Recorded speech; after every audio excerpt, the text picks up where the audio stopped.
Computerised cash and payment without banks in place of our traditional notes and coins, and the age of national money seems in decline as international currencies become more and more popular. But can we really learn to love and trust new kinds of money as much as the familiar symbols? Diane Coyle counts the costs and weighs the benefits in The Future of Money at 8:30. And money is very much on our minds an hour later when there's another chance to hear Moneybox Budget Call. As the dust settles after one of the most significant budgets for years, families across the UK are still working out what the Chancellor's proposals will mean for their finances. How much will the increase in national insurance cost them? Will they be entitled to any of the Chancellor's new tax credits? Is there anything to soften the blow for small businesses? If you want to know where you stand, then join Vincent Duggleby and his panel of expert guests and let them decode the budget baffle. That's Moneybox Budget Call tonight at 9:30.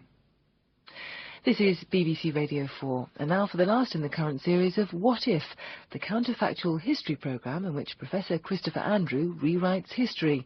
Tonight's topic will gladden the hearts of Eurosceptics, but may dismay pro-European listeners, because what Chris Andrew is imagining is the British electorate saying no rather than yes to membership of the EEC in the 1975 referendum. Just how different would our relations with the continent now be? The programme begins with the anthem of the European Union. Are you excited that we might be joining the common market? No, not really.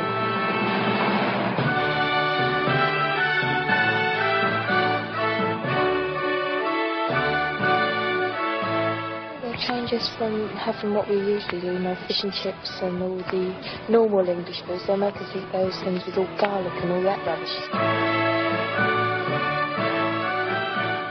Quite frankly, I'm a little bit worried about Germany and the possibility that in the future we may be drawn into a further war with Russia.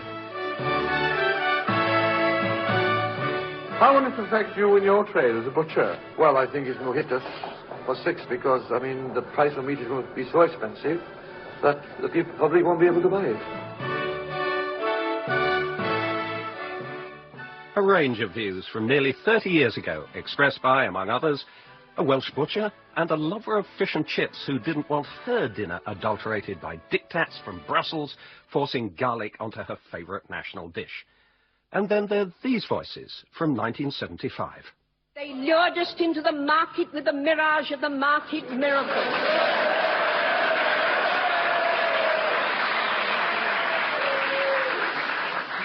I'm very grateful to the Right Honourable Lady. May we assume that if the vote is yes, she would not stay on to administer those policies as a minister?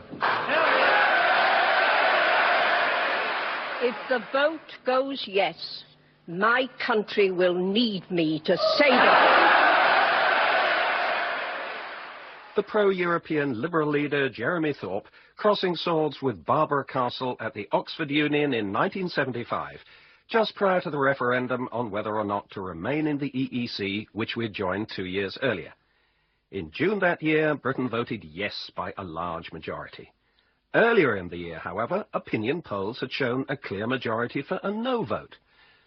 So what if the referendum had taken place then, and Britain had voted not to accept the terms for staying in the European community? Who better to rewrite that history with than one of Labour's longest-serving politicians? I've come to the Buckinghamshire home of Baroness Castle of Blackburn, who's now 91 years old. In 1975, as Secretary of State for Social Services in Harold Wilson's government, she was one of the leaders campaigning for a no vote in the referendum. This little country had neighbors, and this little country wanted trade, but those little countries weren't buying because of the price they paid, and so... Here's the good news, and it's good news that I think you've been waiting 27 years to hear. You won the referendum. It took place some months earlier. There was a no vote, and you were one of the leaders of this, as opposed to being one of the disappointments of your political career. This is one of the great triumphs of your political career.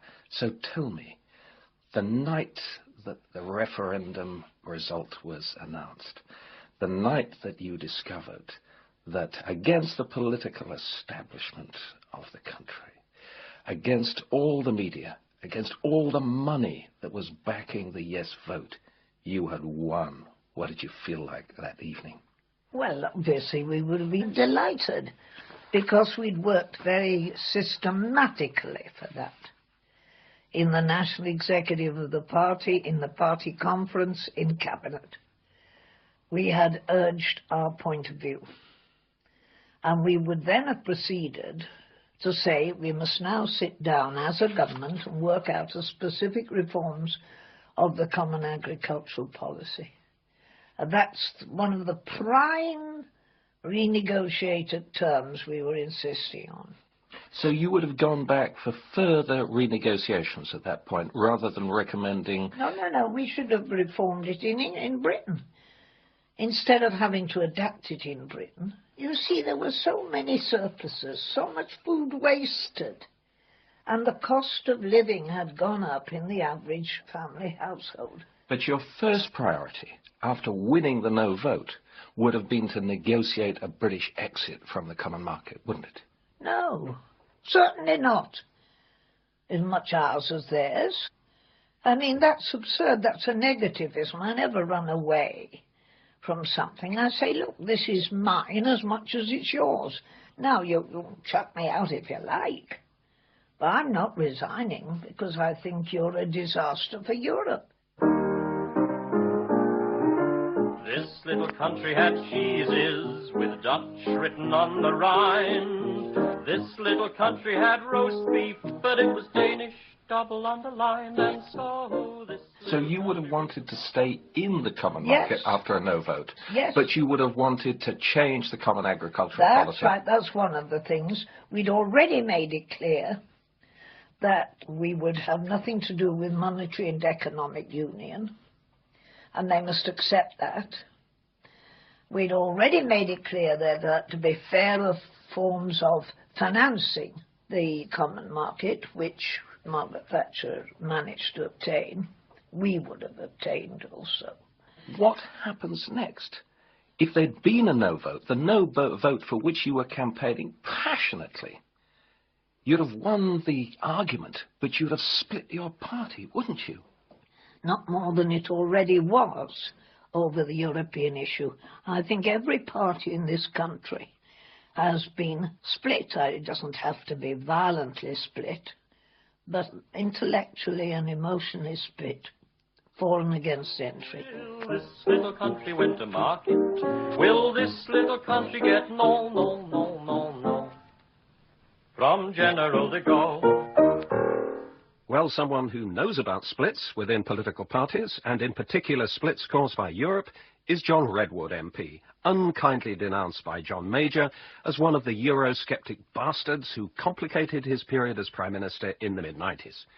He joined me in discussion with the well-known political commentator Professor Anthony King of Essex University in imagining the enormous political fallout of a no vote at a time when a large majority in Parliament was in favour of staying in the EEC. John Redwood. As a Democrat, I've always accepted that if the elected members of Parliament go to the people on a big question, they must live by the consequences.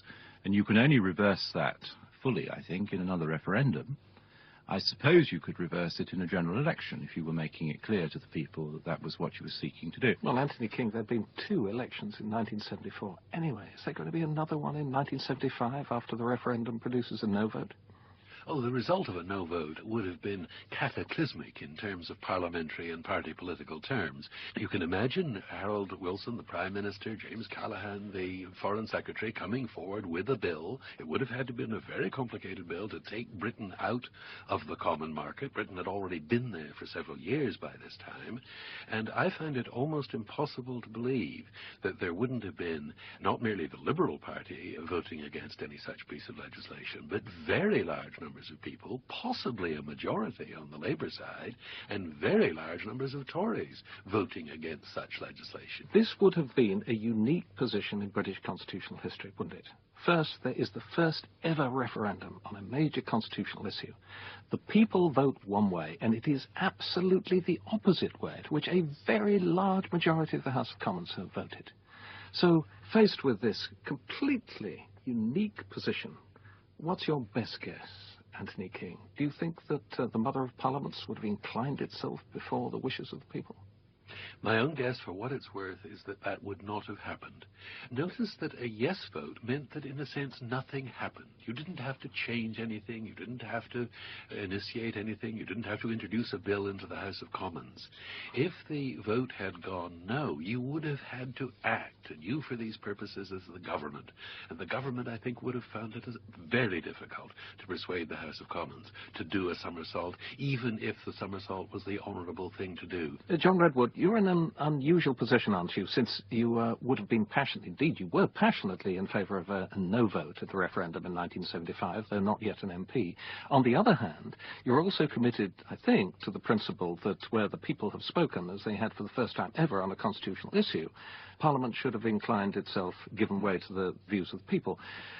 But supposing that it had been a relatively low turnout and a small majority, do you think that would have happened? I do think in the circumstances of 1975 it would have hastened the collapse of the government, however they played it. I think if they tried to reverse it in the House of Commons and lost, then they would have clearly fallen. If they didn't try to reverse it in the House of Commons and thought they could soldier on, I think they'd have had no moral and political authority whatsoever. And so I think it would have meant the government fell much more quickly, which I think would have been a thoroughly good thing, of course. Anthony King, Barbara Castle doesn't lose one of the greatest political fights of her career in 1975. She wins it. There is a no vote in the 1975 referendum. What's that going to do to Barbara Castle's career? Barbara Castle probably would have stood a much better chance of remaining in top-level politics had she been on the winning side in a common market referendum. She, too, would have been a much more formidable political player. It would have been clear to everybody that she and her allies had a base out there in the country, that they could win popular support. Barbara Castle might well have become Foreign Secretary. Well, I hope you're right. I should have loved to be a Foreign Secretary. Well, tell me how you would have reacted to becoming Foreign Secretary in March 1976. I would have found it a very challenging responsibility, and I'd have loved it, because, you see, I do get on with my colleagues in the European community. I get on with them very well. And I think that despite my policies, they knew that I was a European in the sense that I wasn't a stick-in-the-mud Britisher sitting at home and despising all foreigners. And who knows how it would have turned out. Barbara Castle savouring what might have been and taking a pretty optimistic view on the scope for her further negotiations as Foreign Secretary on Britain's relations with the EEC. But what would the Eurocrats in Brussels have made of a no vote in the referendum? Willy de Klerk is a veteran of Brussels politics. A former Belgian finance minister in the 70s, he served in all three of Europe's major political institutions, the Commission, the Council of Ministers, and currently as a member of the European Parliament. Had there been a no vote, the action of Brussels would have been very negative, of course. Would be regretful and negative. But Brussels had to accept the fact that UK was withdrawing from the European Union. And I think Brussels, like myself and other people, would have regretted it, and who would have thought that it was a bad thing for Europe, but mainly a bad thing for UK itself. Because the participation of a main power like the United Kingdom within the European Union is important for many reasons. For instance, in equilibrium between the big shots within the European Union. So it's important to have UK within the European Union. And I think for the UK it's even more important if the UK wants to play a role and have a real sovereignty and not a fake sovereignty. It has its place within the common market and now the European Union. So I think, however reluctant and resentful Britons are at being called Europeans or at being Europeans, the one thing they really fear most is being left out in the cold and on their own. Many British Eurosceptics, however, would have liked nothing better than to break all ties with Brussels. Among them was the leading no campaigner Tony Benn, whose audio diary contains this withering account of a day in Brussels the year before the referendum. Tuesday, the 18th of June, 1974, caught the plane to Brussels for a whole series of meetings with commissioners. And of course they had all, no doubt, been briefed to win me round.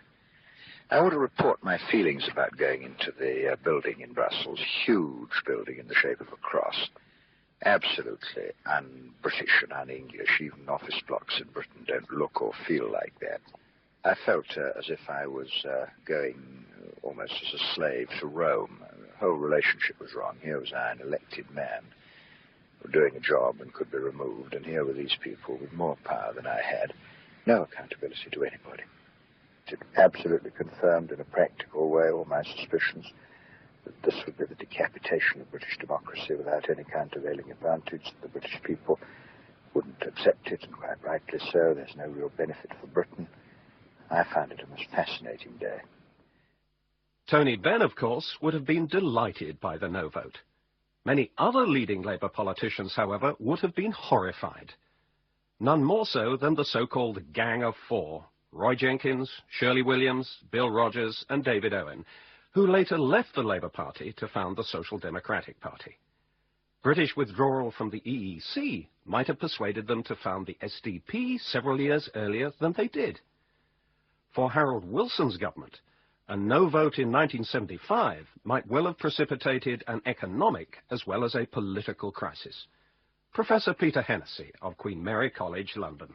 To use Oliver Franks's metaphor about Suez, it's always the lightning flash of a crisis that illuminates a long, changing landscape.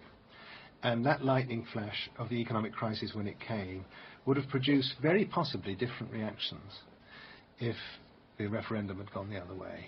Whether it would have led to a siege economy Britain that would have made it very difficult for the EEC to allow it to continue to be a member is another interesting and more than technical question. But I do think that the 75 referendum was in effect the third general election within 2 years or whatever it was. Well, what are the economic consequences of the no vote?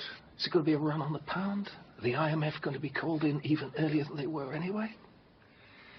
There could well have been a sterling wobble pretty well straight away, and perhaps more than a wobble, because the British economy was so precariously poised then, there were no margins. The negotiations to get out would have been very protracted, and this would have made it very difficult to handle it both politically and in terms of soothing the markets. Not only because it would have been a Labour government, but because it was nonsense. They couldn't have said we will be like Hong Kong. We will be the free port anchored to Europe, because everybody would have known that was nonsense. The Conservatives, interestingly enough, under Mrs. Thatcher, being the party not just of open markets, but of a non-siege economy and of Europe, it would have meant that within a few months of becoming leader, she would have been forced to be not just the Prime Minister in waiting, but the one who was reassuring the money markets and Europe that we were not pretending, that her party would not pretend that the world was other than it was. Full of ironies, isn't it? If she won an election on the back of being the Prime Minister for Europe and common sense and open trading systems. Full of ironies. Well, Margaret Thatcher, like Harold Wilson, didn't play a very prominent part in the referendum campaign. Isn't part of her going to be secretly pleased when it's no?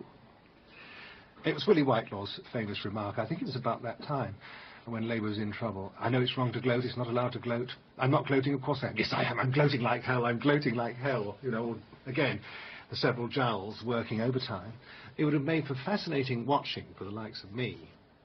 But it wouldn't have been terribly cheering for those that were worried about the survival of what remained of manufacturing industry, or indeed services, come to that, or the future of investment. It would have been entirely apparent from the reactions of the rest of the world that we would not get easy severance terms, and that those who were interested in Britain as a focus for inward investment would almost, without exception, have abandoned us. So it would have been a crisis of political economy, politics, geopolitics, and internal politics within the Labour Party. It would have been fascinating to watch. Professor Peter Hennessy.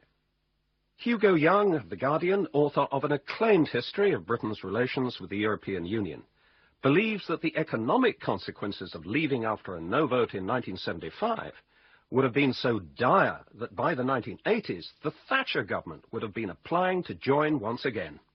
The reason why the British people swung round from being 2-1 against to 2-1 in favour was actually that the country seemed to be in a terrible economic mess. And Europe was then seen as our salvation. And the reason the vote swung round was that people stopped obsessing about sovereignty and saw the bread and butter facts of the economic need.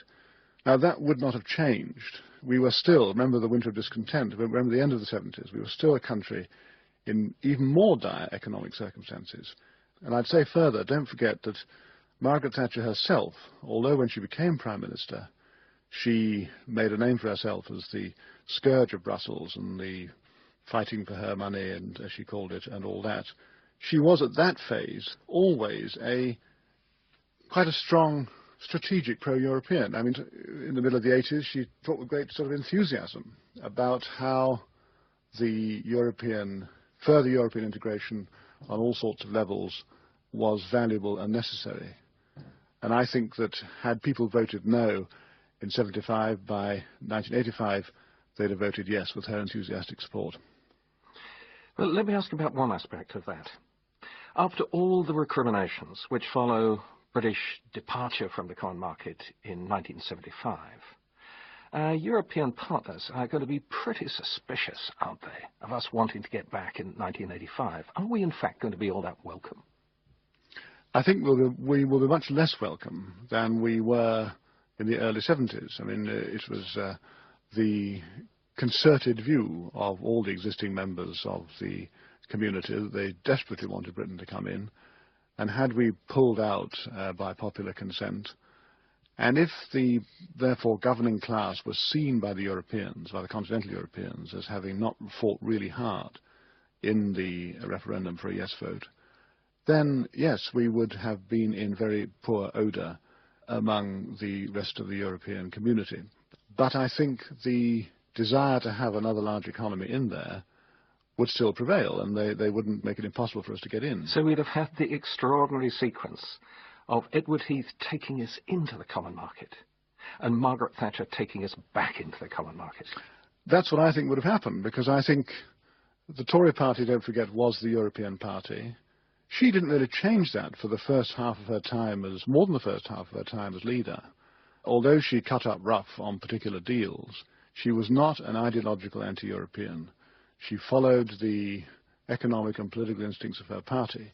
And I think they would have got stronger rather than weaker when people saw the consequences of us having said no in 75, the consequences for our economy, and so forth. But for Eurocrats such as Willie de Klerk, watching Britain keep changing its mind over membership of the European Union would have been a deeply exasperating experience. What is the use to join the community, to leave the community, and then to join again, to re-enter the community? That's a loss of time, a loss of energy, and very likely a loss of many opportunities. So it is much better that UK joined and stayed and defend its interest within on equal footing. We've been examining the possibility of Britain re-entering the European Union after leaving in the wake of the no vote at the 1975 referendum. The other possibility, of course, is that Britain stayed out and didn't rejoin. I asked Tony King and John Redwood how, if that had happened, historians might now be looking back on Britain's brief membership of the common market. How historians would be writing now would depend a good deal on the political climate of now. And one possibility one has to allow for is that here we are in 2002, sitting around wondering whether this Blair government is going to have a referendum on whether we should join the euro. We could easily have been sitting around here in 2002 wondering whether some government was, at some unknown time in the future, going to have a referendum on whether to take us back into the common market. If that debate had been going on, you would find historians very deeply divided in their interpretation of the events of the 1970s. So in other words, the main political conundrum, at least so far as European policy is concerned over the next few years, would be now, had we left the European Union in 1975 or shortly after, should we rejoin? In other words, a really quite similar debate as to whether we should join the single currency. Exactly. Well, I don't agree with that at all. I don't think that would be the big debate. I think assuming reasonable success, people will be talking about all sorts of different issues. And they would be rather proud that they were a completely independent country that showed, as the fourth largest economy in the world and as a friend of the United States and a leading member of NATO, it was quite possible to make a good living and to be a successful country without having to be tied up in major political union with our continental partners. I think we'd have taken the Churchill view that we're all in favour of united Europe, but the United Kingdom does not have to be part of it. John Redwood. Peter Hennessy, by contrast, finds himself increasingly pessimistic as he contemplates our prospects after leaving the EEC. Do you know, when we're talking about it, it's funny really, looking back, I'd not actually looked into the abyss in the way I'm doing now retrospectively. Perhaps because it would have been too alarming. Actually, the moment I did get alarmed was just over a year later. I was down at Westminster and around Whitehall at the time of the application to the IMF, when it looked as if the pound might melt. And my first child had been born in the August, and for the first time I sat down and began to worry about the future of the outfit in which we were living. If you put 75 and 76 together, the big economic adjustment from OPEC and all the rest of it, if 76 had indeed been brought forward into the autumn of 75 after a very bumpy summer on the back of this referendum, and there would have been precious little optimism about, wouldn't there? So I'm beginning to make my own flesh creep. It's quite appalling.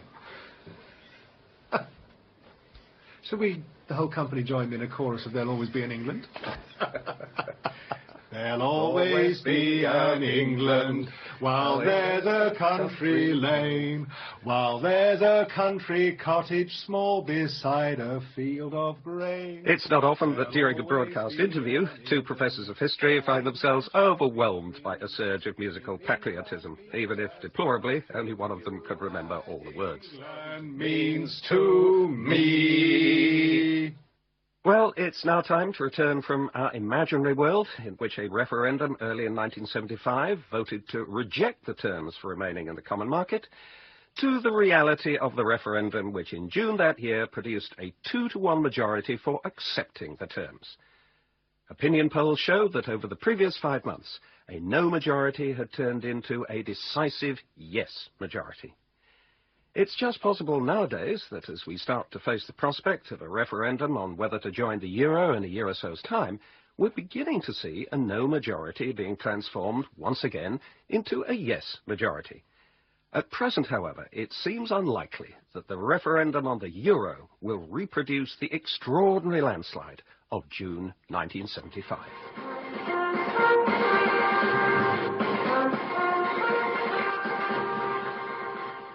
Yes to Britain in Europe. That's the referendum verdict as the results flood in.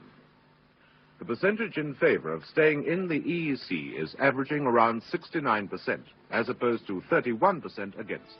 The majority of just over...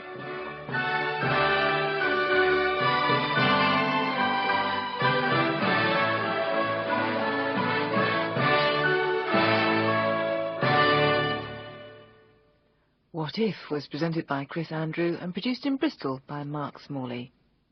This is BBC Radio 4, and now analysis. New ways of paying our way are appearing, as computerised cash offers the chance to do away with old notes and coins.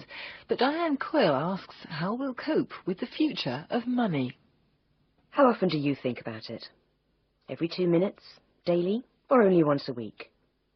Money, that is, the most basic of our preoccupations. We all care about not getting enough of it. It's much harder, though, to be sure of what it is, rather than what it buys. When money was gold and silver, it was immediately graspable for everyone. This was money. This thing in my hand is money. It's got the king's head on. I know who the king is. I know what this is worth. This is it. We tend to think about money as if it's a sort of law of physics. It's part of nature. The way money works is fixed and always has been. And of course that's not true. The way money works right now is actually a relatively recent phenomenon, and it can change again. So the options are expanding. Which of them will succeed, I'm not clear. Jonathan Williams, an expert at the British Museum on the evolution of money, and David Birch, a director of Consult Hyperion, a technology consultancy.